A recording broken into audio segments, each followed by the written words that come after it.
boa noite, sejam todos bem-vindos ao programa Troca de Ideias com o professor Mário Beni. Num dia especialíssimo, 21 de junho, iniciou o inverno, apesar de o frio ter chegado bem antes aqui em Santa Catarina. Nesse exato momento fazem 17 graus, está chovendo, eu estou no litoral, se aqui está nesse patamar aí para quem é sensível ao frio, acredito que na Serra esteja bem mais frio do que aqui. Nosso convidado de hoje, professor Marcelo Vilela, seja muitíssimo bem-vindo. Ele é bacharel em turismo pela Faculdade Anhembi Morumbi, especialista em planejamento e marketing turístico pelo Senac Seatel, mestre e doutor em ciências da comunicação pela Escola de Comunicações e Artes da Universidade de São Paulo, docente e suplente da coordenação do curso de lazer e turismo da Escola de Artes, Ciências e Humanidades, a EASH, da USP, docente e coordenador do programa de pós-graduação em mudança social e participação política, também da EASH-USP. O tema da nossa live de hoje, turismo social. Marcelo, um prazer recebê-lo, seja muitíssimo bem-vindo. Professor Mário. Eu quero cumprimentar a todas, senhoras e senhores, caríssimos espectadores da nossa live, participantes, enfim, Marcelo, meu amigo e colega de longo percurso, muito bem-vindo a este espaço de convergência, de ideação e compartilhamento. O nosso tema de hoje é turismo social, e eu sei do seu interesse, do seu trabalho e do seu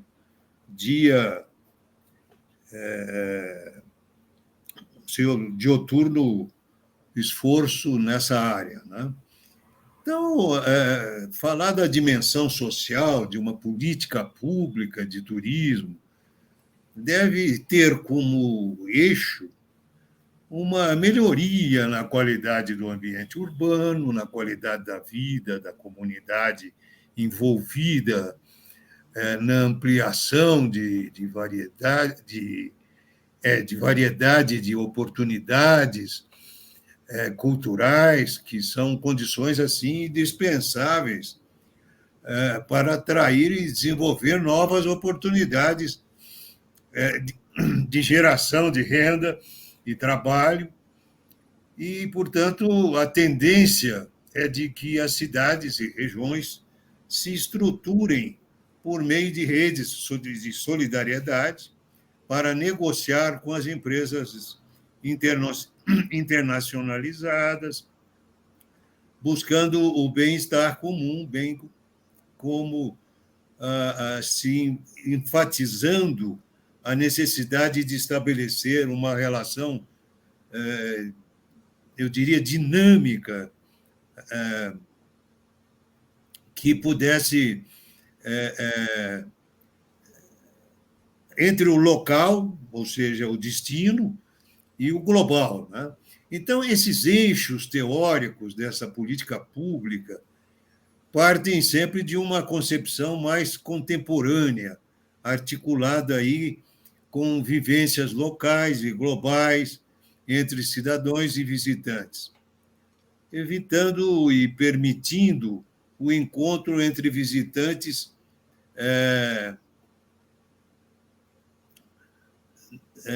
e visitados, por meio de renovadas vivências estéticas, culturais, que são produzidas pela diversidade do destino, do local visitado.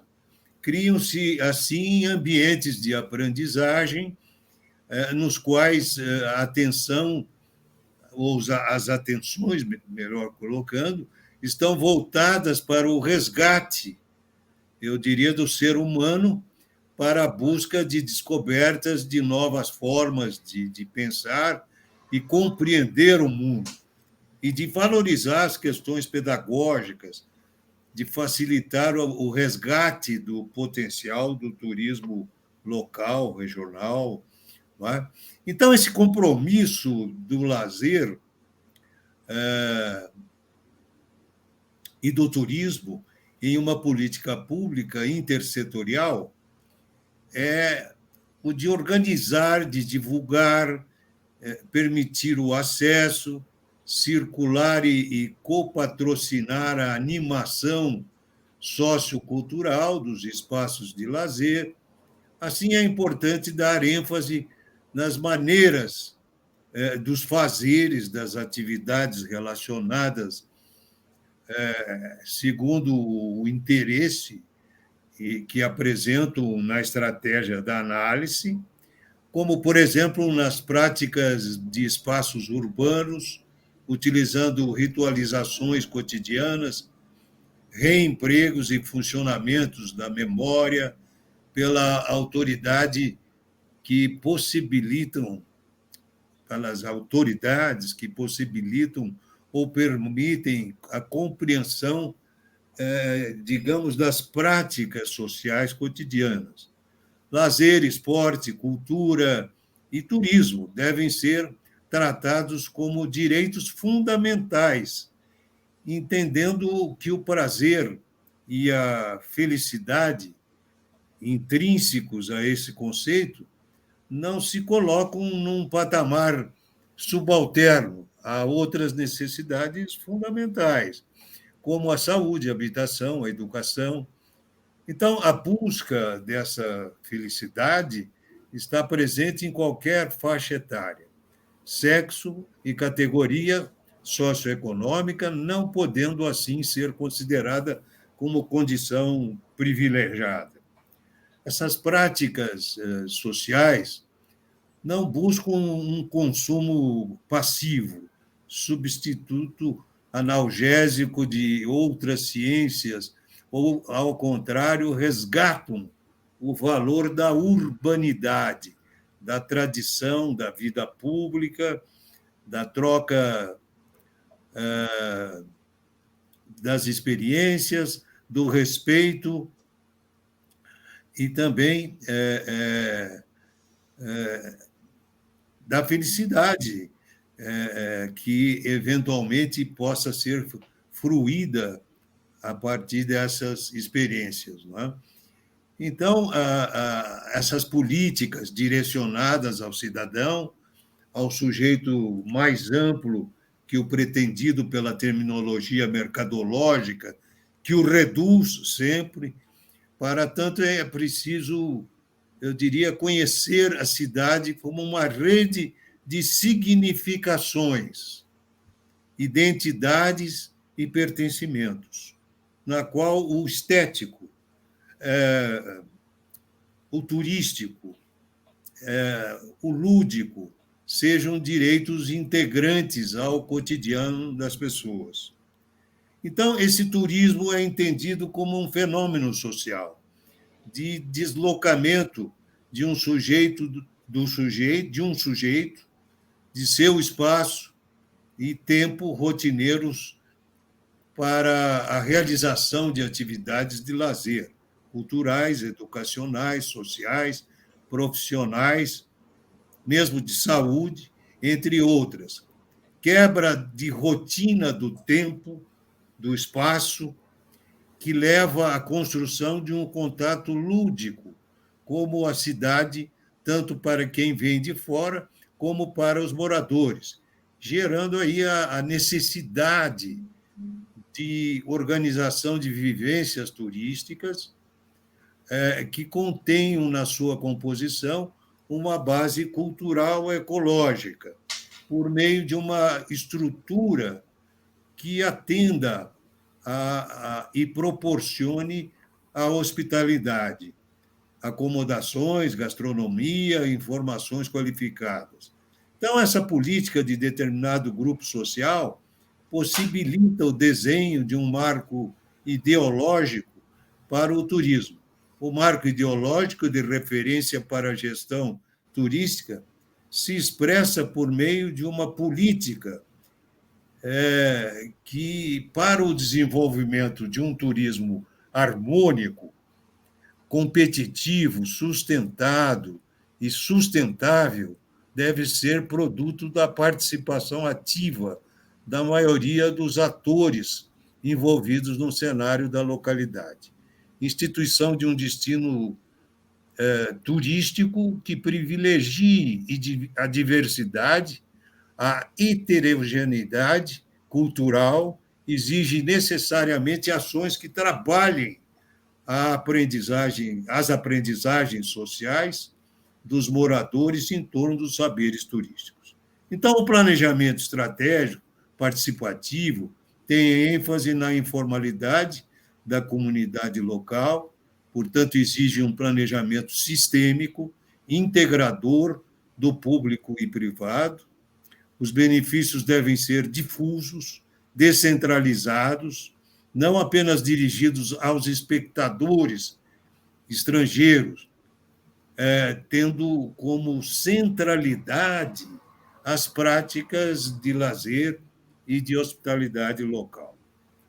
Verifica-se que a comunidade ou as comunidades portadoras de um alto capital social ampliam as capacidades de refletir, planejar e agir de forma solidária, em rede, pois o capital social é um conjunto de memórias coletivas, socioculturais, que são vetores indutores junto aos atores sociais para memórias coletivas, socioculturais, que são vetores indutores junto aos atores sociais para implantar projetos, ações coletivas em rede ampliadas pela colaboração e o empreendimento de ações coletivas de caráter sistêmico e solidário. O capital social é sempre agregado aos recursos atuais e potenciais, os quais estão conectados com a posse de uma rede durável de relações de conhecimento e reconhecimento, mais ou menos institucionalizadas, ou, em outras palavras, a associação a um grupo que possa prever cada um dos membros como suporte do capital coletado.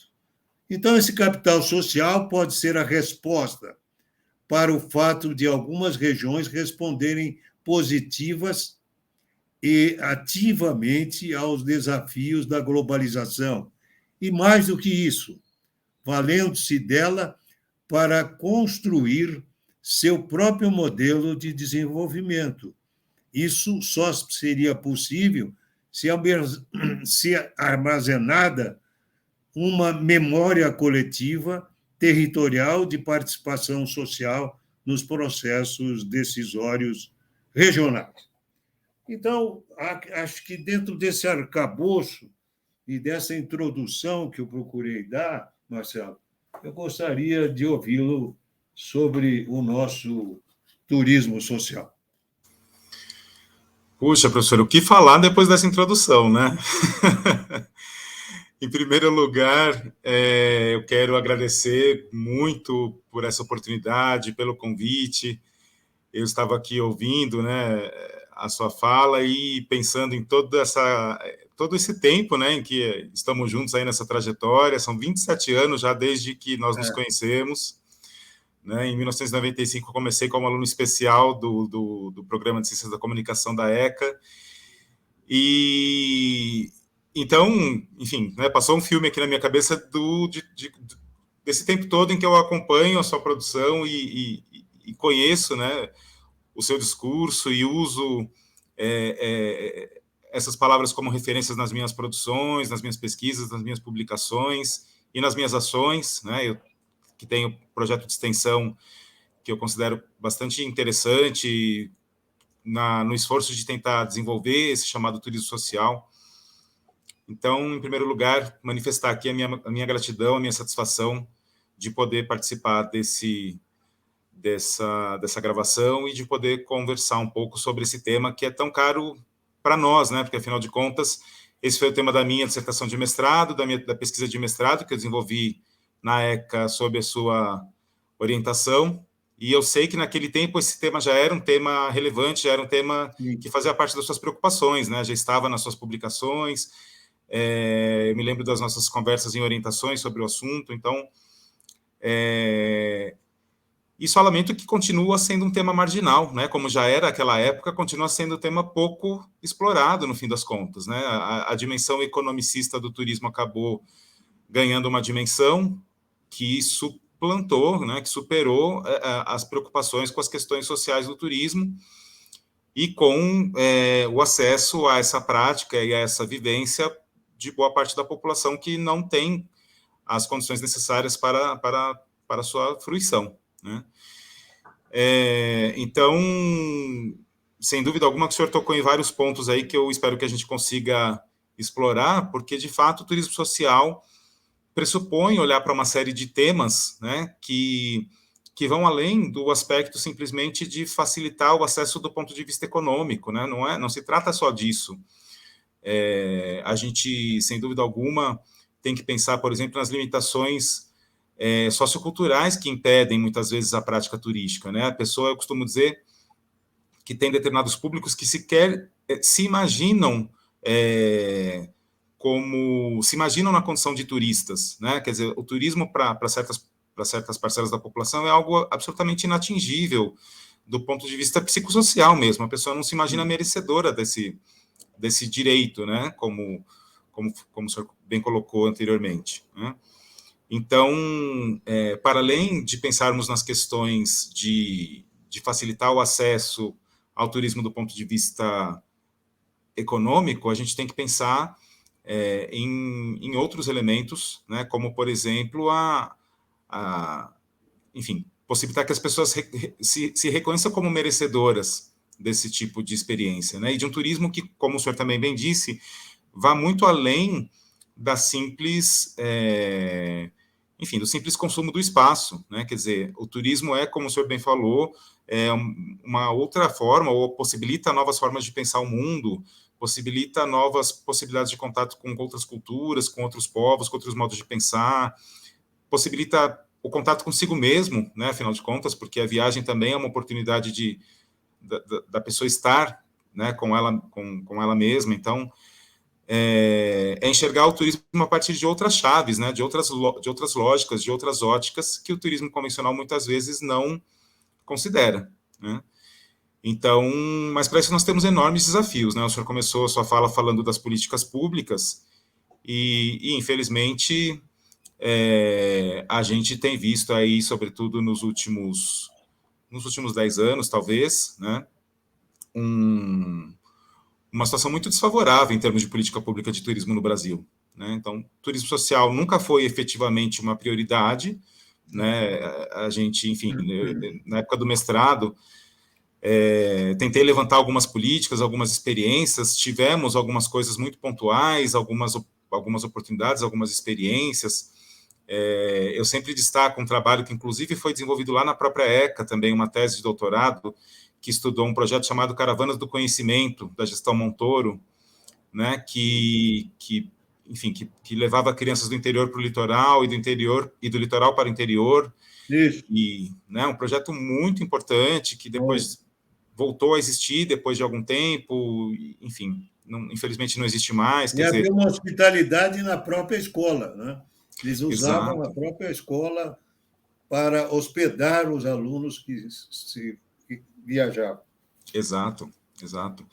Então, era, né, uma experiência altamente transformadora. Eu, nessa reedição desse programa, né, porque ele existiu lá durante um determinado período, e aí ficou um tempo sem atividade, e há alguns anos, coisa de uns 6 anos, talvez, mais ou menos, talvez um pouquinho mais, um pouco mais, acho. Ele foi reativado, ele passou a ser gerido pela Secretaria Estadual de Turismo durante um tempo, e eu cheguei a ter contato com crianças de uma escola que participou dessa reedição do programa, né, por meio de um projeto de pesquisa de iniciação científica que eu orientei. Eu tinha uma ex-aluna, né, da Universidade de São Judas que trabalha na Secretaria de Turismo do Estado, e e facilitou o acesso às informações e o contato com as escolas, enfim. E nós fomos, eu e as minhas bolsistas, as minhas estudantes, nós fomos até uma escola no interior que participou desse projeto viajando para o litoral de São Paulo. E é inacreditável o depoimento dessas crianças que viajaram pela primeira vez sem seus pais, sem familiares. Então, a autonomia que essa experiência desenvolveu nessas crianças, né? Isso que o senhor falou, elas ficaram hospedadas em escolas, elas tiveram contato ali com coisas que elas nunca teriam de outra maneira, se não fosse um projeto desse tipo, né? Então, isso para relatar uma experiência de política pública bem-sucedida, ainda que temporária. Infelizmente, como eu disse, esse programa não existe mais, né?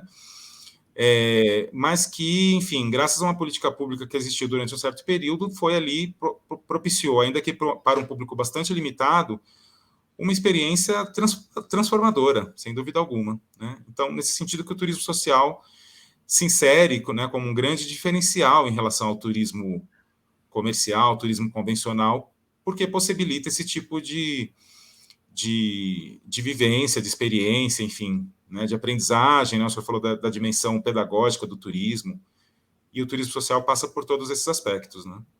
Sim, muito bom. Atualmente, Marcelo, você tem na sua atividade docente cotidiana, fale um pouco quais são as linhas que você tem trabalhado que envolvam uma concretização, vamos colocar assim, de toda essa preocupação que temos com o turismo social, com as diferentes e diversas linhas de pensamento e de ação, de políticas públicas que se iniciam, mas começam e não prosseguem. Uhum. Como é que você poderia me dar algumas pinceladas de eventuais experiências que vocês estejam realizando ou debatendo sobre isso? Bom, a universidade pública, felizmente, né, e a gente tem que diariamente defender esse espaço de construção do conhecimento, que é a universidade pública, ela nos permite, de fato, pensar todos esses fenômenos a partir dessas outras lógicas e dessas outras óticas, né? Na graduação, eu fico um pouco mais, digamos assim, preso à minha atuação eu ministro uma disciplina na graduação em Lazer e Turismo, na EASH, que é agências de turismo. E então, naturalmente, eu acabo ficando um pouco mais preso ali enfim, ao desenvolvimento do conteúdo, a um conteúdo que tenta dar conta dos desafios dessa área, né, tendo em vista o objetivo da formação profissional, que é um dos objetivos do curso e da universidade. Mas em outros espaços da vida acadêmica, né, propiciados pela universidade pública, eu consigo, de fato, continuar militando e pesquisando, e, enfim, refletindo sobre esse assunto, né? Então, uma dessas possibilidades é na pesquisa. Então, por exemplo, eu relatei há pouco essa experiência era um programa de pré-iniciação científica. Então, eu orientava estudantes do ensino médio que recebeu uma bolsa e para participar desse projeto em que a gente analisou o turismo do saber, que era esse projeto do governo do estado, né? Então, a pesquisa acaba sendo uma alternativa. Então, por meio de bolsas de pesquisa, projetos de pesquisa, enfim, a gente consegue continuar estudando ainda alguns efeitos de algumas dessas políticas aí que existiram nos últimos tempos, né? Um outro espaço importante é a extensão. Então, eu ingressei na EASH em 2007 e eu pretendia retomar esse tema, né? O meu doutorado acabou sendo sobre planejamento turístico, porque eu era docente dessa área anteriormente, me afastei um pouco do turismo social, mas quando eu entrei na EASH, esse tema voltou com força total e continua sendo o meu principal tema de interesse de pesquisa e também da extensão. E aí eu queria desenvolver algum projeto que possibilitasse, enfim, uma aplicação prática desse estudo desenvolvido no mestrado, né, e desse tema. E eu me lembrei de um projeto que existia na ECA. Eu já não estava mais na ECA, eu já tinha... Bom, talvez estivesse no doutorado, mas enfim. Na ECA existiu um projeto de ex-alunos da graduação que era o Rosa dos Ventos, Sim. que era um projeto de extensão, né, de estudantes da graduação. Isso. E eles promoviam atividades de lazer, né, que a gente ousa chamar de turístico, né? Nesse projeto que eu vou relatar, eu discuto assim, a gente chama de turismo, mas a gente não sai da cidade de São Paulo. E eu faço né, eu promovo um pouco essa brincadeira, essa provocação, né? Porque a gente acaba assumindo a condição de turistas na própria cidade, né? E o texto da Suzana Gastal e da Marusca Moesch sobre o turista cidadão, o cidadão turista, enfatizam essa possibilidade de você ser turista na própria cidade, né? Sim. O fato é que o Rosa dos Ventos fazia isso com as crianças ali da comunidade do entorno da cidade universitária, e levava essas crianças para práticas de lazer turístico em equipamentos culturais da cidade. Bom, mas era um projeto de um grupo de pessoas, de estudantes, etc. Quando eu entrei na EASH, eu pensei que eu queria fazer alguma coisa parecida, mas eu não queria fazer com crianças porque eu tinha um pouco de receio da questão da responsabilidade, etc. E, ao mesmo tempo, na EASH, a gente tem um curso de graduação e um mestrado em gerontologia. E, por conta disso, a gente tem uma frequência muito grande de idosas e idosos no campus da EASH. Né? Eles estão lá, eles vivem a universidade como os alunos de graduação e de pós, e docentes e funcionários, quer dizer, frequentam bandejão, biblioteca, eles são muito presentes na vida da universidade. E a terceira idade é um dos públicos do turismo social, né? Assim como as crianças, os jovens, os trabalhadores. Então, quando a gente fala de turismo social, a gente está falando de diversos públicos. E a terceira idade é um deles, é um desses públicos. E então eu pensei em criar um projeto de extensão que promovesse essas atividades para esse público da terceira idade que já estava familiarizada com a universidade, porque eles já participavam da Universidade Aberta Terceira Idade. Hoje o programa chama USP 60+. Na época se chamava UNAT, que era a Universidade Aberta Terceira Idade.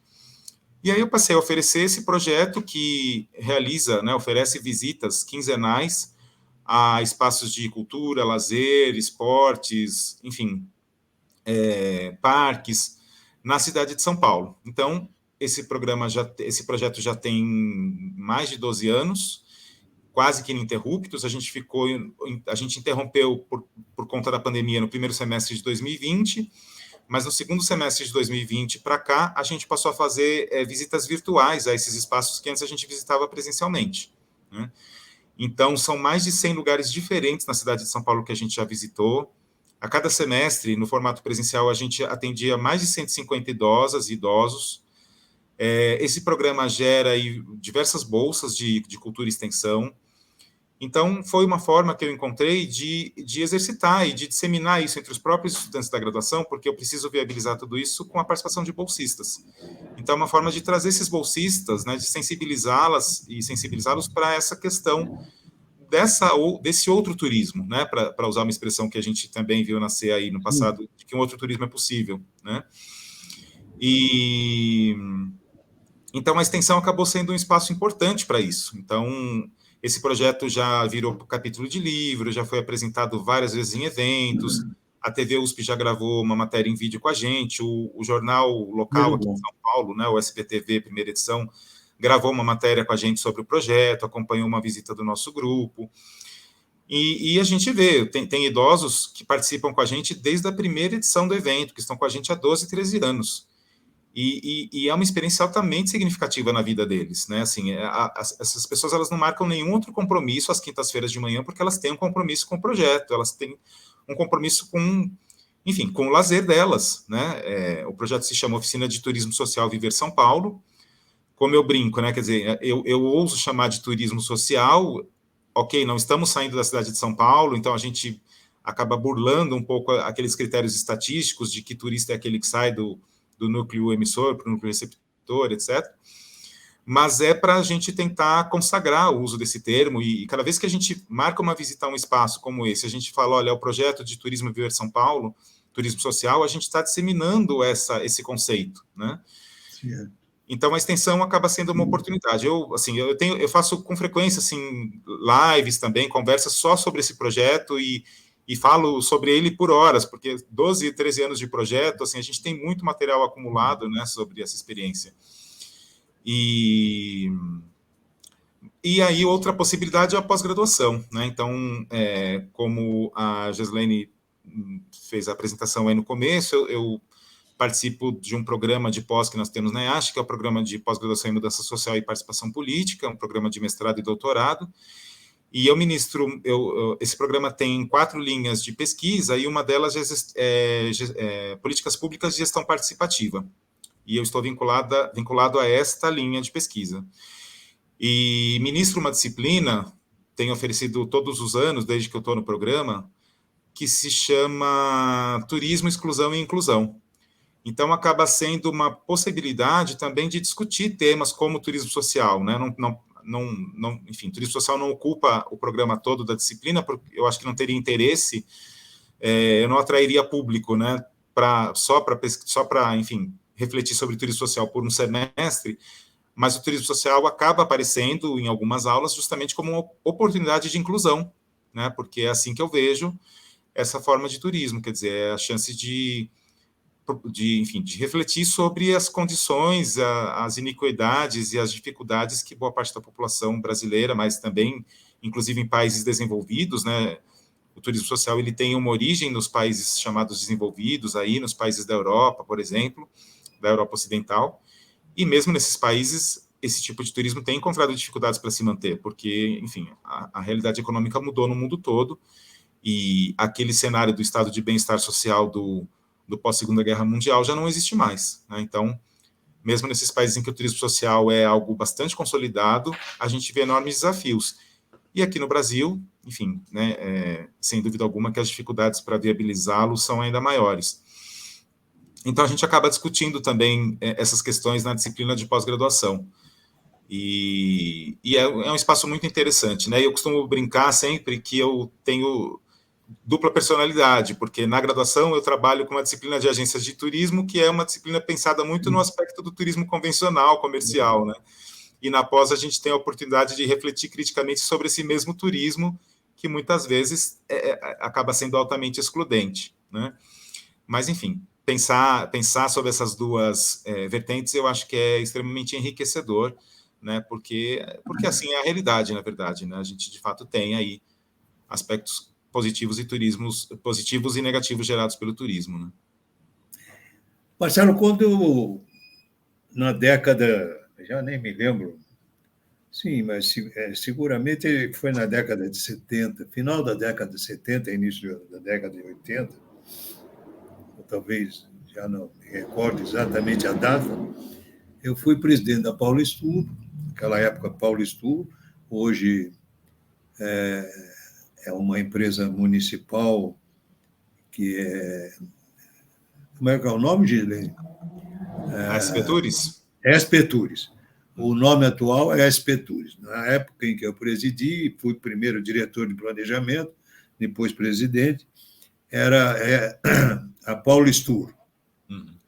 Então, tivemos a oportunidade de desenvolver um programa que é basicamente voltado ao turismo social e também com foco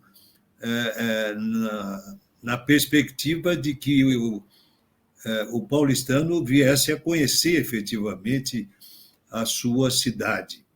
Então, o que nós fizemos?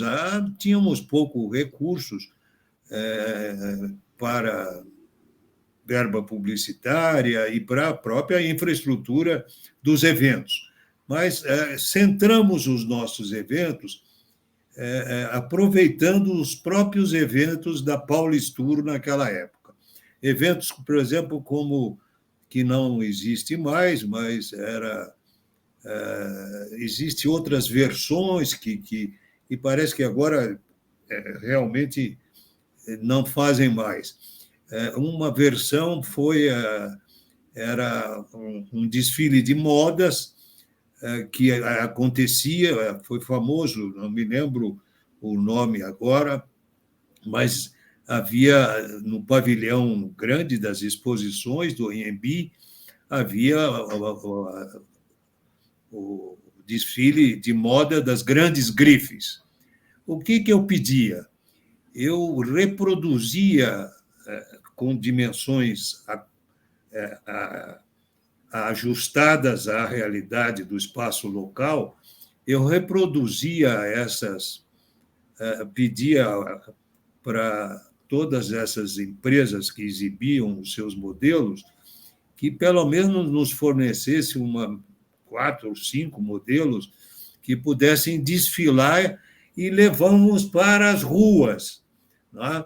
Então, veja, vestidos de noiva ali na região da Moca, início, né? Tem lá São Caetano, a Rua São Caetano, e lá parávamos, era um problema, hoje nem é possível mais se fazer isso, mas impedíamos o trânsito, colocávamos lá num determinado, geralmente sábado e domingo, fim de semana, colocávamos lá uma passarela no meio da rua e reproduzíamos um desfile de moda com todo o cenário que acontecia no Anhembi. Acontecia para uma classe, evidentemente, que podia estar presente, pagar o bilhete, entrar. Então, nós levamos isso para as ruas. Assim fizemos com as festas típicas das colônias. A colônia italiana, por exemplo, nós reativamos diferentes festas. Me lembro bem que a San Vito estava praticamente morrendo e nós conseguimos um terreno com um comodato de 50 anos e ela renasceu ali na região do Brás, da colônia italiana dos polianeses, Poliano a Mare, que é uma cidade próxima à região de Puglia, né? E com isso havia lá toda a comédie de l'arte, né? A comédia da arte com Polichinelo, Colombina, fizemos vários espetáculos do carnaval napolitano famoso, né? Que com as apresentações desse grupo que foi formado pelos nossos consultores lá, e assim fizemos reativamos a festa da Quiropita, ali na 13 de maio, e lá na Moca, enfim, essa foi a área. E na região onde se concentrava mais a população nordestina, fazíamos também shows, sempre com o Clube dos Lojistas e com o patrocínio do comércio local e dos empresários. E criamos também aquilo que você tem nas grandes capitais da Europa, que é o mercado das pulgas. Então, ali na Praça Dom Orione foi o primeiro, depois fizemos na Praça Benedito Calixto, em Pinheiros, e assim foi avançando também ali embaixo do Museu de Arte Moderna, na Avenida Paulista. Então, esse programa de animação da cidade, que pela primeira vez também levou a Orquestra Sinfônica para o Ibirapuera, criou uma nova forma que agora se desdobra, eu vejo, com um programa da Globo que eu estou achando muito interessante, que é mostrar a cidade, os hábitos, costumes de cada bairro, não só o aspecto da colonização japonesa, italiana, libanesa e tantas outras que formam este grande espaço de raças e povos de São Paulo e da gastronomia. São Paulo é a capital da gastronomia, né? Capital mundial da gastronomia. Não é um slogan exagerado, porque realmente somos. Você encontra aqui comida de qualquer país da Europa, da Ásia, do Oriente Médio, enfim, realmente nós temos isso. São Paulo...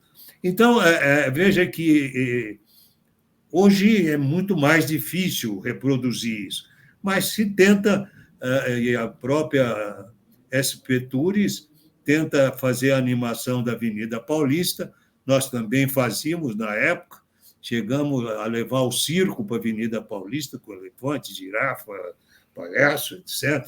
Quer dizer, fomos os precursores realmente dessa animação, do programa de animação.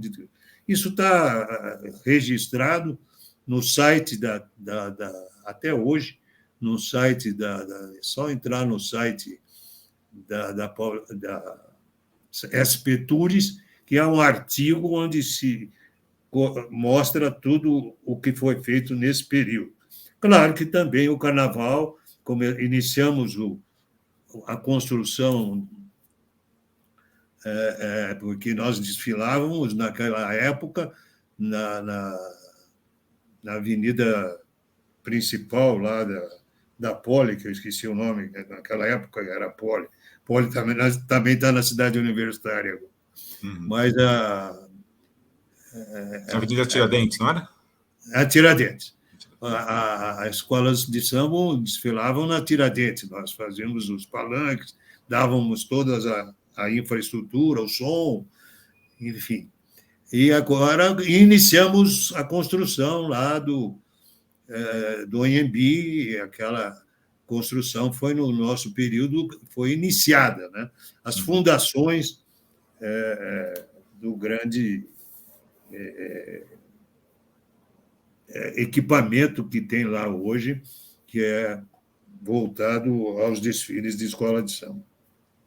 Enfim, eu gostaria que você falasse um pouco como esse processo de valorização de iniciativas locais para construir cadeias produtivas de bens e serviços, privilegiando a cultura, as características culturais das cidades, a capacidade empresarial local, né?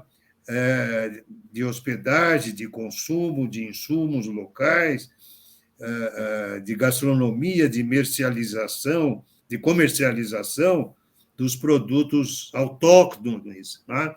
Para que a população local pudesse efetivamente também, e é rigorosamente verdade, que há um turismo urbano, ou seja, aquele que é vivido, experimentado e cuja fruição é dos próprios habitantes da cidade, né? Há uma fruição dessa cultura que está aí. Como é que você vê isso em termos de socialização do turismo, de turismo social? Eu vejo como uma enorme oportunidade, né? E acho que o melhor exemplo que a gente tem aqui em São Paulo, em particular, né, de combinação de todos esses elementos e de viabilização desse turismo urbano e de valorização dos elementos da cultura, do patrimônio natural, etc., são as atividades oferecidas pelo SESC, né? Quer dizer, não dá para falar em turismo social sem falar no SESC.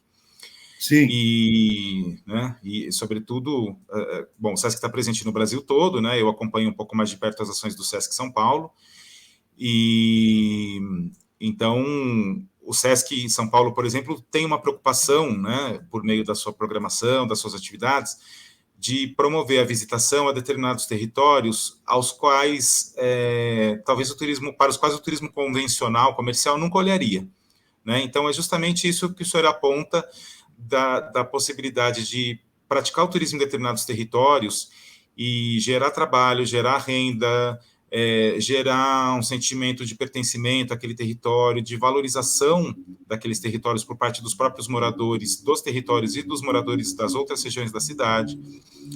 Então, eu tenho acompanhado, né, pude acompanhar e continuo acompanhando um projeto, inclusive a USP até participou efetivamente como parceira desse projeto, que se chama Acolhendo em Parelheiros, né?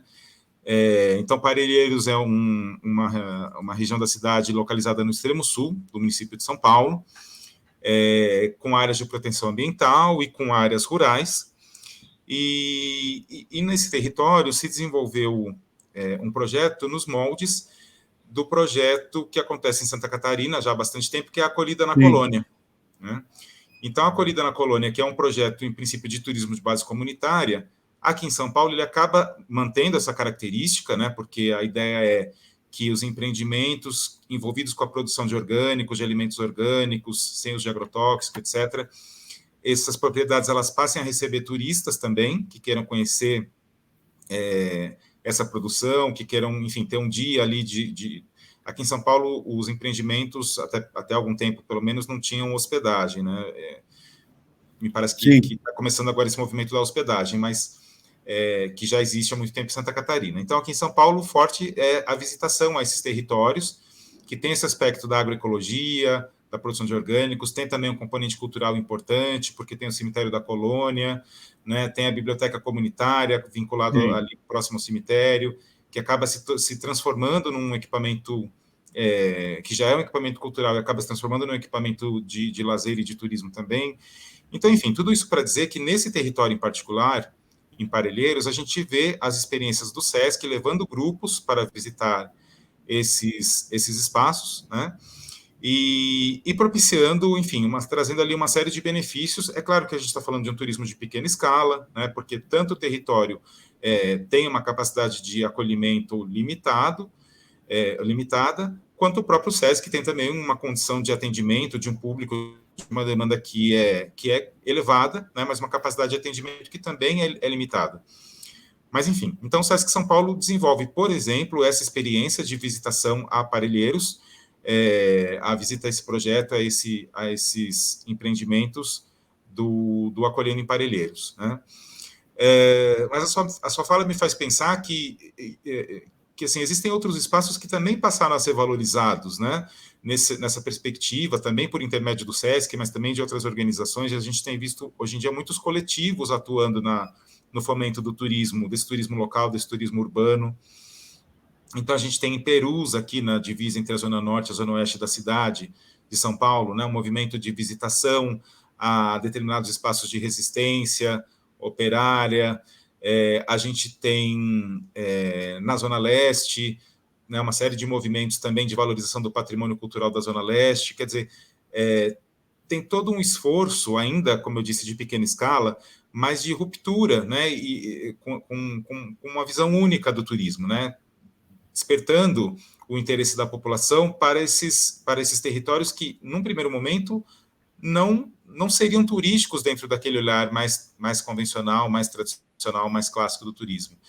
E, evidentemente, que essa visitação, esse contato com essas populações acaba gerando ali oportunidades de geração de trabalho, de renda, como eu disse, de sentimento de pertencimento. Então, o turismo social, quando ele se encontra com essas outras vertentes, digamos assim, com essas outras possibilidades de prática turística, como é o caso do turismo de base comunitária, a gente vê, assim, com grande esperança, né, a possibilidade desse outro turismo produzir coisas diferentes das que a gente viu até agora, né? Quer dizer, ao mesmo tempo em que a gente beneficia esses territórios, beneficia os arranjos produtivos locais, beneficia as capacidades ali dessas populações, a gente possibilita também que as pessoas passem a ter contato com esses elementos da cultura, do patrimônio, do meio ambiente, cultural, natural, que elas não teriam, enfim, contato se não fossem essas experiências, né? O SESC faz isso aqui em São Paulo. A gente enfocou aí, a partir da sua fala e do seu depoimento sobre a Paulistur, essa visão, né, de pensar o turismo praticado pelo morador na própria cidade, mas sem dúvida que, no caso específico aqui do SESC São Paulo, a gente tem esse tipo de prática em vários outros municípios do estado, né, e país afora, por meio do SESC de outros países, né? Então, a nossa colega e amiga, a Leonora Schneider, que é a presidente da BBTur, acabou de postar, você deve ter visto, realmente não fora o SESC, não teríamos um exemplo realmente robusto, né, do turismo social no território nacional.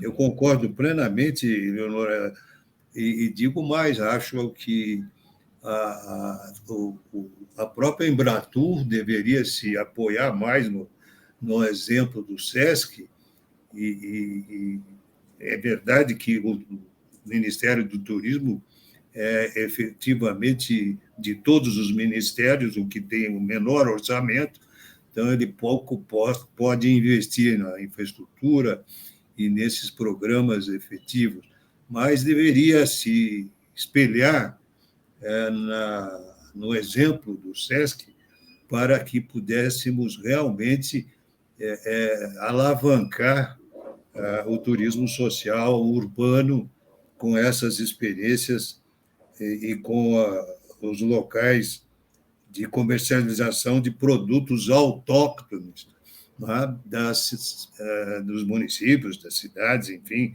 das grandes cidades e de alguns municípios. Uhum. Deixa eu pensar mais em alguma coisa. Uhum.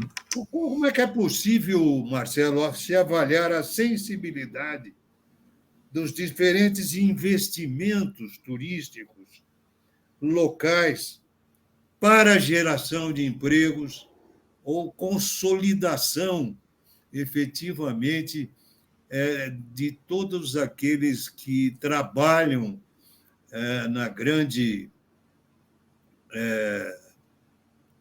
empresa do turismo, né? Não gosto de falar indústria, você sabe disso, foi meu aluno. Essa história de indústria do turismo realmente me incomoda. A mim também não uso, não. Então, mas nós temos colegas que ainda afirmam, né, que turismo chegou finalmente a um grau de industrialização, que eu ainda não achei. Mas como é que você acha que essa sensibilidade dos diferentes investimentos turísticos locais possam gerar mais empregos para o sistema de turismo como um todo, voltado agora a uma questão social, principalmente, Marcelo, neste exato decênio, vamos dizer assim, não passou disso, nesse decênio onde as plataformas digitais avançaram de tal forma que nós tivemos aí algo como quase 840 empresas, quase 1.000 empresas, agências de viagens, ou talvez mais, eu não tenho esse número atualizado, mas quando eu tive conhecimento, estava em torno de quase 1.000, depois eu não acompanhei mais, com o advento das plataformas digitais de serviços turísticos, que hoje você pega o seu celular, você praticamente viaja apenas com este aparelho, reservando hotéis, reservando voos, enfim, por toda o elenco das viagens, você pode assegurar pelo celular e com as plataformas digitais. Eu realmente aplaudi as plataformas digitais, continuo a aplaudir as TIs, as TICs, né? Essas redes de comunicação social, e acho que elas são de um grande valor, mas, evidentemente, há uma coisa que me revolta, e eu gostaria de ouvir a sua opinião sobre isso. Elas não pagam nenhum tributo ao Estado onde oferecem os seus serviços. Quer dizer, o Estado não recebe nada pelo Airbnb, pela 123, que em 6 meses praticamente liquidou com as outras plataformas de reserva de viagem, fazendo aí, acharam um algoritmo que trabalha com as questões das milhas, e assim foi avançando, cresceu, nunca uma empresa cresceu mais, considerando o tempo da existência, cresceu mais rapidamente que a própria Airbnb. Tá? Então, como é que você vê o fato de, até hoje, a Organização Mundial do Turismo, a OMT, não ter regulamentado, não ter criado um marco regulatório para que essas plataformas digitais, as famosas TICs, venham efetivamente a pagar os seus impostos. Veja, a Airbnb tem a sua sede no norte da Escócia e somente lá que ela recolhe os tributos. No resto do mundo, ela não recolhe. Alguns países já estão, a Arábia Saudita, por exemplo, proibiu a entrada do Airbnb, etc. Então, mas é isolado, são movimentos isolados de cada país. Eu tenho insistido nisso. Como é que você vê esse problema que é real, né, e que, ao contrário do que imaginávamos, não gerou mais empregos, reduziu o trabalho de todos aqueles nossos colegas que trabalhavam nas agências de viagem, né, e que foram substituídos pela rede de distribuição de serviços e reservas de turismo. Eu confesso que, assim, não, claro, a gente acompanha, porque esse assunto está na ordem do dia e afeta drasticamente o turismo de modo, enfim... global e inimaginável, né? Quer dizer, e numa velocidade espantosa, né? Então, curiosamente, ontem, nesse semestre que eu estou ministrando a disciplina de agência de turismo, eu dou aula às segundas-feiras. E ontem à noite eu falava em sala de aula sobre isso, né? Quer dizer, a gente está vendo aí essa grande agência de turismo online que o senhor mencionou com uma presença na mídia nunca antes vista. Não. Né? Assim, engolindo todas as outras próprias plataformas de reservas. Então, sem dúvida que... E, assim, a conversa ontem à noite em sala de aula e o que será o futuro, né? Quer dizer, então, a gente estava discutindo o papel da agência de viagem nas últimas décadas, na atualidade, e pensando um pouco o que pode vir a ser desse setor no futuro, né? E é até difícil, dada a velocidade com que a coisa está acontecendo, é até difícil de imaginar o que vai ser esse futuro. Quer dizer, hoje em dia se fala em metaverso, né? Quer dizer, como é que vai ser o tal do metaverso no turismo, né? Então, sem dúvida alguma que tudo isso veio para ficar numa velocidade que a gente não conseguiu nem imaginar, né? Tem N problemas, né? Esse problema a questão fiscal, a questão tributária é só um deles, né? Tem toda a questão trabalhista também, também urbanística. Então a gente viu todos aqueles problemas, né, que essas plataformas têm trazido para áreas residenciais de Barcelona, por exemplo, esses grandes destinos turísticos que sofreram muito, né, com essas plataformas. Aqui no Brasil, como a escala não é a mesma, né, então a gente ainda não vê na mesma intensidade, com a mesma força, mas sem dúvida que o risco existe e certamente tudo isso veio para ficar, né? Mas é interessante pensar também o quanto, de fato, assim, mesmo o turismo social, mesmo essas formas, digamos, alternativas de turismo, não podem abrir mão dessa tecnologia, né, e desses recursos, até se elas quiserem sobreviver. Então, a gente vê, por exemplo, no caso de iniciativas de turismo social na Europa, em que você tem, por exemplo, grandes cadeias de hospedagem, né, grandes prestadores de serviços mesmo dessa área, em que você acessa, por exemplo, o seu cheque. A gente, para quem estudou turismo social da época que nós estudávamos, né, que eu comecei a estudar com o senhor lá na ECA, a gente tinha o tal do cheque de viagem, que era um cheque mesmo, físico, né, o cheque RECA da Suíça, da França, etc. Hoje em dia tudo isso está digitalizado também, né? Então o trabalhador, enfim, o beneficiário desse tipo de a pessoa que tem acesso, por exemplo, que recebe o cheque de viagem, isso está no celular, né? Como o senhor falou, está tudo no celular. Tudo no celular. Né? Então, eu entendo que assim, esse avanço da tecnologia representa enormes desafios, né, de toda a ordem, né, a questão trabalhista, a questão tributária, a questão urbanística, comercial, enfim, mas representa também, ao mesmo tempo, uma oportunidade que não pode ser desprezada. Né? Não, então, tem que ser regulamentada. Exatamente. Então, a gente vê que, por exemplo, o próprio SESC, né, que a gente mencionava agora há pouco, a gente teve aí o depoimento da nossa colega, o SESC está quer dizer, você consegue acessar a programação do SESC também por aplicativo, por celular, você consegue comprar um ingresso para o show, você consegue manifestar interesse para participar de uma excursão. Então, o turismo social, como as demais as demais formas de turismo, ela tem que tirar partido, tem que tirar proveito desse desenvolvimento tecnológico para, enfim, se colocar à disposição desse público que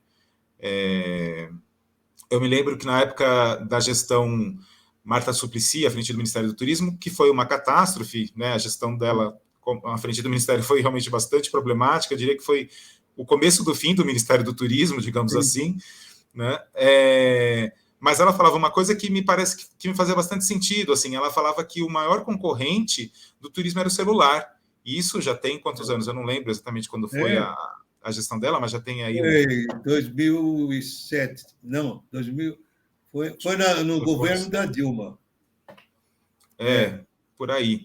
Então, assim, enfim, já tem aí pelo menos uns bons 8 anos, né? E naquela época o celular não era metade do que é hoje, né? Em termos de recursos, de potencial, etc. Então ela falava que o celular era o grande concorrente do turismo. E a gente não pode discordar, né? Porque, de fato, o celular veio para ficar e sem dúvida que tem celulares que custam muito mais caro do que muitos pacotes turísticos, inclusive. É verdade. Marcelo e professor, nós temos algumas colocações aqui interessantes. A Angélica Leite pergunta: o turismo social e o... A Angélica acabou de dar um alô aí. Turismo social e o turismo de base comunitária fazem interface? Bom, Angélica, obrigado pela pergunta. Você quer fazer todas, Jaslene? Eu posso já ir comentando como é que você quer fazer? Não, pode ir comentando. Não, a gente vai comentando uma por uma, porque tem assuntos que dão umas diferentes, e aí a gente vai comentando, tá? Tá ótimo, tá ótimo. Eles podem ter essa interface, né? Não necessariamente, não obrigatoriamente, mas podem ter. Então, no exemplo que eu dei, né, desse projeto aqui de São Paulo, do Acolhendo Emparelheiros, que é um projeto de turismo de base comunitária, então o foco é a produção de orgânicos, é a agroecologia, são os elementos da cultura, do patrimônio, etc. Quer dizer, o foco inicialmente é o turismo de base comunitária, mas o SESC, por meio do seu programa de turismo social, promove visitas a esse território, então promovendo esse encontro, né, entre essas duas manifestações, entre essas duas formas do turismo. Né? Então, sim, pode haver, e eu acho que tem uma enorme chance um enorme potencial de diálogo, na verdade, né? Porque ambas as formas de turismo, aí no caso, elas têm uma preocupação tem preocupações que são bastante diferentes das preocupações do turismo convencional, né? Então, essa questão com o aspecto social, com o aspecto humano, a questão do encontro, a questão da aprendizagem, da hospitalidade, tudo isso, eu penso que, assim, tem maiores possibilidades de manifestação do que em outras práticas de turismo convencional. Legal. A Lenora está assistindo a gente, está o tempo inteiro nos bastidores, está fazendo uma série de comentários. Ela gostou do tema. Aí ela pergunta: os custos desse segmento são bancados por quem? Pelo poder público? Pois é, Lenora, excelente pergunta, né? Porque essa pergunta está na base das discussões, das reflexões da origem do turismo social, né? Quando eu, né, como a gente já comentou aqui no começo, né, comecei a me envolver com esse tema. Bom, primeiro eu me envolvi com esse tema porque esse tema, em geral, nos cursos de graduação em turismo, ele é mencionado durante 10 segundos numa disciplina de primeiro ano de introdução ao turismo dos cursos de graduação e nunca mais, né? Então, nunca mais a gente ouve falar de turismo social durante os 4 anos de graduação em turismo, né? Acontece que em algum momento eu ouvi essa palavrinha, essa expressão lá na minha graduação em turismo, e isso ficou na minha cabeça e ficou ali incomodando, porque eu me perguntava por que algumas pessoas podiam praticar o turismo e outras não, né? E aí, como eu disse, felizmente, em 1995, o professor Mário Beni me acolheu como aluno especial lá na ECA, interessado em tentar resolver esse enigma, né? E nas pesquisas, então, naquele momento, eu procurei, enfim, a gente, quando inicia a pós-graduação, a gente quer abraçar o mundo, né? Porque a gente tem uma dificuldade de entender o que é um projeto de pesquisa e a viabilidade do projeto num tempo tão curto, enfim. Bom, chegou um determinado momento que a gente chegou à conclusão de que a gente tinha que, primeiramente, entender o que a gente estava chamando de turismo social, porque existe uma enorme variedade de entendimentos, de definições, de conceitos, né? E, então, na leitura, né, eu acabei, a minha dissertação de mestrado é um estudo bibliográfico sobre turismo social, e nas leituras eu encontrei as mais diversas concepções. E essas concepções passam por essa pergunta que a Leonora faz, né? Então, para alguns autores, para alguns países, para algumas políticas públicas, turismo é aquele que tem que ser subvencionado pelo Estado. Para outros, não necessariamente, né? Em alguns países, a gente vai ter, e para alguns autores, o papel de outras organizações. Então, assim, na França, por exemplo, o turismo associativo, quando a gente fala em turismo social, a gente fala quase que imediatamente em turismo associativo, né? Em 2011, eu consegui uma bolsa de pesquisa para ficar um mês na Universidade de Poitiers, na França, pesquisando turismo social por lá. E é muito interessante, assim, a força do associativismo naquele país e o quanto o associativismo é responsável por essas práticas, né? Então, a gente vê que em alguns países o Estado não é o principal agente ali responsável pela sua não é o principal agente responsável pela viabilização, né? Já em outros, sim, né? Então, em alguns países a gente tinha uma participação maior do Estado e o Estado se afastou dessas atividades. A gente tem em Portugal uma experiência muito interessante de turismo que é promovido pela Fundação Inatel. A Fundação Inatel é parecida com o SESC, se a gente puder fazer um paralelo, né? Era uma fundação que ela nasceu governamental, hoje em dia ela conta ainda com alguma participação governamental, mas ela não tem mais a mesma característica da sua origem. E ela tem equipamentos de hospedagem, assim como o SESC tem hotéis no país inteiro, a Fundação Inatel também tem esse tipo de equipamento, né? Mas ela já passou a receber também passou a trabalhar com outras fontes de recurso, né? Então, a gente tem diferentes... a gente deveria falar em turismos sociais, no plural, porque não existe uma fórmula única, né? Tem uma publicação muito interessante que eu usei na época da dissertação, que compara, foi um estudo que uma consultoria espanhola fez, comparando projetos de turismo social em diversos países da Europa. Então, em alguns países, esses autores, eles classificam assim, né? Eles colocam que o turismo social pode ser estatal, pode ser beneficente. Então, no Reino Unido, por exemplo, o turismo social... O Reino Unido não é exatamente um melhor exemplo europeu, né? Pelas características econômicas, socioeconômicas deles, mas, assim, o pouco de turismo social que existe por lá, ele está muito associado à caridade, né? Então, esse estudo chama as práticas do Reino Unido de turismo beneficente, em que, na verdade, o Estado participa muito pouco e isso se dá por meio de organizações assistenciais, né? Então, a gente não pode falar. Aqui no Brasil, quando a gente teve, por exemplo, o Viaja Mais Melhor Idade, né, que foi um projeto do começo do governo Lula, por volta ali de 2003, 2004, né, estava muito associado ao Salão do Turismo, enfim, a todas aquelas estratégias daquele período, né? Foi do Maris Guia ainda. Isso, sim, da primeira gestão, né, começou ali na primeira gestão, na segunda acabou ganhando um pouco mais de força, período 2003, 2010, mais ou menos, né? A gente teve esse projeto que, por exemplo, o Estado entrava como um fomentador, né? Então a gente via muita campanha, né? O Viaja Mais Melhor Idade tinha muita campanha promocional, você via em metrô, via na televisão, mas quem operacionalizava tudo eram as agências, as operadoras, por meio de parcerias com a ABAV, Brastoa, com as entidades do setor. Então, depende muito. Cada país, no fundo, adota, né, desenvolve as suas experiências de acordo com as suas realidades, com as suas condições, enfim. Tá bom. A Lenora ainda pergunta: atividades gastronômicas e de lazer local fazem parte dessa oferta turística, mas sem deslocamento. É possível denominar de turismo ou são atividades sociais? Então,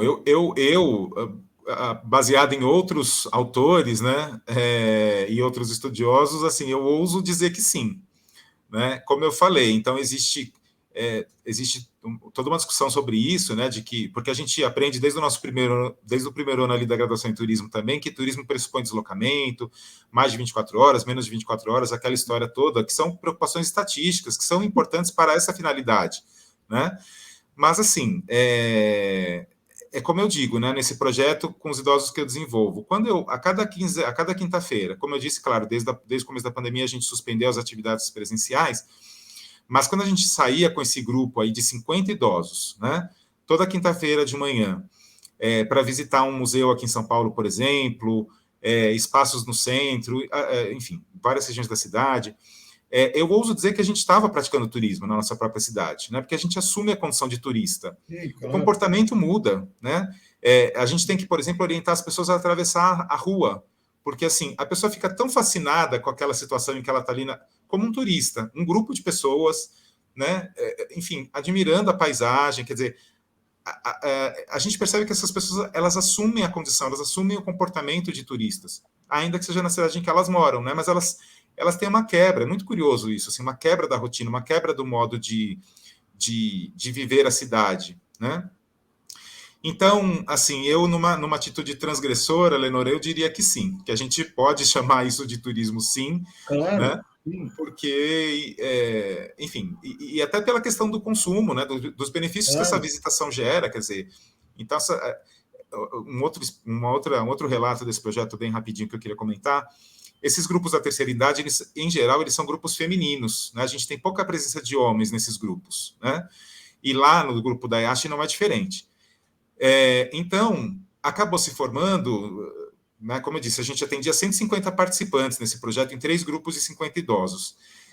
E acabou se formando em um desses grupos um grupo de homens, um subgrupo ali, digamos assim, entre os 50 participantes daquele grupo tinha um grupo de homens, de idosos.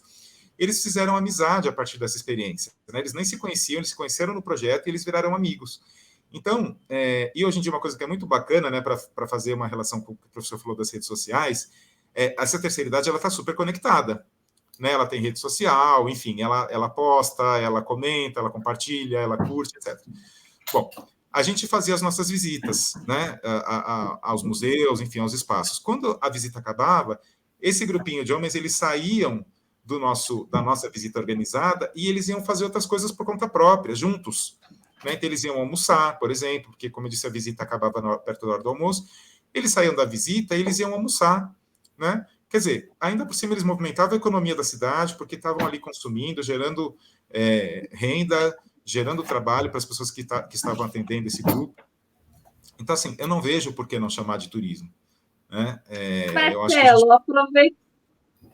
aproveita e pergunta para o universitário aí do lado se pode ser chamado de turismo. Eu acho que Você está com o melhor universitário para perguntar. Turismo urbano. Turismo urbano. Está lá no meu livro. Eu não acho, eu coloquei. Evidentemente que aceito o contraditório, mas evidentemente eu considero turismo urbano as pessoas que viajam na sua própria cidade. Você nunca vê a mesma paisagem ao mesmo tempo. Ainda que você faça sempre o mesmo caminho, você vê sempre uma realidade diferente da tua cidade. Uhum. Sim. Isso é muito interessante. O senhor passa numa rua movimentada durante a semana, é uma coisa. O senhor passa nessa mesma rua no final de semana que está vazia, você tem a oportunidade de olhar para as construções que tem ali. E você se assusta, às vezes, como que você vê. Uhum. Coisa, nossa, eu passo aqui sempre e não percebo isso. Deixa eu fazer um comentário, Gislene, que se aproxima muito disso que você está falando, né? E também é fruto dessa minha experiência lá com os idosos da IASH. A gente visitou uma vez, faz tempo já. Antigamente, quando eu tinha menos atividades na universidade, eu conseguia participar de todas essas visitas com os idosos. Hoje em dia, eu tenho uma equipe de monitoras que tocam o projeto, sempre que eu posso eu vou, mas eu não consigo ir sempre.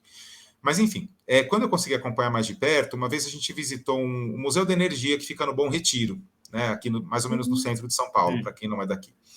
Esse Museu da Energia, ele é uma casa que ele era do irmão Santos Dumont. Então, ele é ali um imóvel, né, patrimônio histórico na cidade, etc.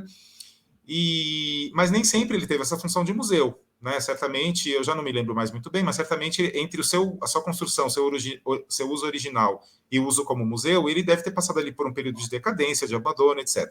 Bom, uma participante desse projeto, uma vez durante essa visita, ela era uma migrante nordestina, né? E ela comentou que veio para São Paulo jovem para trabalhou ali provavelmente nas confecções ali, porque o Bom Retiro é um bairro de comércio têxtil, de confecções, etc., né? E ela trabalhou ali, e ela falou assim, nossa, eu passei a minha vida inteira aqui e nunca soube que isso existia. Então, é muito interessante, assim, o quanto essas experiências, no caso da terceira idade, né, a minha vivência em termos de turismo social tem mais a ver com esse público. É muito interessante como esse tipo de turismo, esse tipo de vivência, por exemplo, possibilita esse resgate das memórias, né? Possibilita, assim, a pessoa se localizar no tempo e no espaço, né? Então, é bem isso que você falou, quer dizer, ela falou, eu ouvi esse depoimento, ela me deu ali, conversando, a gente caminhando entre o metrô e o museu, ela falou, passei a minha vida inteira aqui e não sabia que isso existia, né? É a mesma observação que uma pessoa fora da sua cidade poderia fazer, né? Porque, enfim, né? Eu sempre soube que isso existia e nunca tive a oportunidade de conhecer. Quer dizer, graças ao projeto, ela teve a oportunidade de conhecer esse museu, esse equipamento turístico, equipamento cultural, patrimônio histórico da cidade. Então, assim, como dizer que ela não teve ali uma fruição turística? Né? Não dá para negar isso. Tem uma pergunta da Caroline Holme aqui. É correto pensar que as agências de hoje e do futuro precisam estar mais focadas na qualidade do atendimento e experiência do que na venda de um produto em si? Eu penso que sim. Né? Como professor da disciplina de agência de turismo, é uma coisa que eu procuro enfatizar bastante. Na semana passada, eu procuro sempre que possível trazer convidadas e convidados para a minha disciplina, né? Pessoas do mercado, enfim, que a gente, por conta da nossa vivência universitária, é claro que a gente tenta se manter o mais atualizado possível, mas, enfim, nós não estamos efetivamente no dia a dia do mercado. Então, eu sempre que posso, eu levo, né, convidadas, participantes, para trazerem essas informações aí mais fresquinhas, né, das várias áreas do turismo e do agenciamento. Na semana passada, eu tive uma convidada, uma proprietária de uma agência chamada Free to Be Travel, que é uma agência especializada no público LGBT. Foi até uma coincidência que acabou sendo na Semana da Parada, né, um outro evento importante turístico que a gente teve aí semana passada aqui em São Paulo. E ela me disse o seguinte, ela disse aqui para os meus alunos, né? Ela falou assim, nós não somos uma agência focada em destinos, nós somos uma agência focada em clientes, né? E antigamente, eu comentei isso ontem em sala de aula, a gente ouvia muito uma agência de turismo falar assim, eu sou agência especialista em Chile, eu sou uma agência especialista em Nova Zelândia, especialista em Europa, especialista em Disney, né? E ela trouxe já essa mudança de paradigma, né? Quer dizer, ela falou para a gente, foi uma aula virtual, né? Uma aula, enfim, à distância, e ela falou, nós somos especialistas em clientes, né? Então, assim, esse agente de viagem que está preocupado em destinos, esse está fadado ao insucesso, porque, como o professor bem falou, as plataformas e os aplicativos estão aí muito mais eficientes do que o profissional, né? Mas esse atendimento que essa profissional dá para o seu cliente, isso aplicativo nenhum dá, né? Então, sem dúvida que o agente de viagem ele tem que assumir uma outra postura se ele quiser sobreviver nesse cenário de concorrência com a tecnologia, né? Tá bom. De perguntas eram essas, tá? Passaram por aqui a Ana Paula Spolon, a Lenora, a Angélica, Caroline, o Castro Giovanni. Teve uma turma boa hoje, tá? Tem bom. mais aqui. Muitos amigos queridos, um beijo para todo mundo. Tem gente que passa, assiste, fica quietinho, não se manifesta. enfim, a gente sabe que está lá assistindo, tudo bem, e por aí vai, tá? Eram essas as colocações que a gente tinha. Só lembrando, pessoal, amanhã é dia de quizzes novos lá no canal, aqui no canal. Não esqueça de quem está chegando hoje, se inscrever, deixar seu like, compartilhar. Nossos temas, os temas das nossas lives estão indo para salas de aula. Essa semana eu devo preparar um videozinho da turma que estava assistindo o programa em sala de aula na semana passada. E esperamos contar com vocês também que estão aí assistindo. Mande para a gente, entre em contato. Vamos interagir para dinamizar aqui o nosso canal. Professor Marcelo, com vocês. Marcelo, quero agradecer imensamente a sua presença, as suas contribuições, que foram muito ricas. Eu não poderia esperar um resultado diferente. Eu que conheço desde a USP, sei do teu trabalho, do seu empenho, da sua dedicação. Portanto, está aí o resultado. E esse compartilhamento foi muito importante. Você nos trouxe alguns esclarecimentos importantes, nos completou, falou um pouco do seu trabalho e dos seus planos na docência. Portanto, muito obrigado mais uma vez por tê-lo aqui. Você virá outras vezes com outros temas. Eu sei que você tem outros trabalhos, outros focos que nos interessam muito. Portanto, muito obrigado mesmo pela sua participação. Grande abraço. Bom, professor, eu que agradeço imensamente. Já recentemente, enfim, acho que no ano passado, fiz uma postagem em rede social agradecendo, né, por toda essa oportunidade, enfim, todo esse tempo de convívio que temos, né? Eu me sinto extremamente privilegiado de ter tido a oportunidade de conhecê-lo. Eu sempre comento isso, né? Quando eu falo um pouco da minha trajetória, como a Gislaine apresentou, fiz uma faculdade particular de turismo, e a gente sabe que as instituições particulares não têm ali uma tradição de pesquisa. Então, terminei em 94 a graduação em turismo, em 95 me inscrevi como aluno especial na ECA, sem saber como funcionava tudo aquilo. Pensei, bom, será que esse professor vai aceitar esse cara desconhecido aqui nesse programa, né? E aí fui aceito como aluno especial, passei um ano como aluno especial, aí no fim daquele ano prestei o processo de ingresso no mestrado.